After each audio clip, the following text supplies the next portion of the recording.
আজ আপনাদের নিয়ে আসলাম বেনারসের সবচেয়ে পুরনো ক্যাফেতে।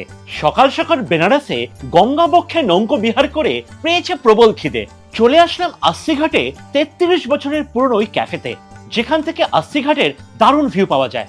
এই ঠান্ডায় ginger lemon honey tea order করলাম। আহা, প্রাণ জুড়িয়ে গেল। এই ক্যাফের স্পেশালিটি হলো উড ফায়ার পিৎজা। পিৎজার ডো বানানোর সম্পূর্ণ প্রসেস নেয় প্রায় 24 ঘন্টা। ইনফ্যাক্ট টমেটো সস আর মোজরেলা চিজ ক্যাফেতেই বানানো হয়।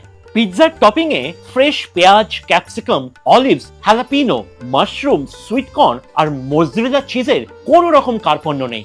ওভেনের ভেতরে 450 ডিগ্রি সেন্টিগ্রেড মাত্র 2-3 মিনিটে পিৎজা রেডি হয়ে চলে আসলো। ফ্রেশলি বেকড পিৎজার উপরে ফ্রেশ ইনগ্রিডিয়েন্টসের দারুণ গন্ধ বেরিয়েছে। গুই চিজ, ফ্রেশ ভেজিটেবলস আর ফ্লেভারসে ভরপুর। টেবিলে পরবর্তী পদ হলো রাভিওলি, অর্থাৎ স্টাফড পাস্তা। পাস্তার ভেতরে স্পিনাচ, গার্লিক আর পার্মেজান চিজের ফিলিং। শেষ পাতে সুইট ডিশে অ্যাপেল পাই। এইখানে হাফ ডান অ্যাপেল পাই ওভেনে ফুললি বেক করে সার্ভ করা হয়, আর তার ওপর ভ্যানিলা আইসক্রিমের টপিং। এই ক্যাফেতে কিছু খান না খান, এইটা কিন্তু মিস করবেন না। আর খেতে হলে আসতে হবে পিৎজেরিয়া ভাটিকা ক্যাফে। আশা করি ভালো লেগেছে। Follow for more.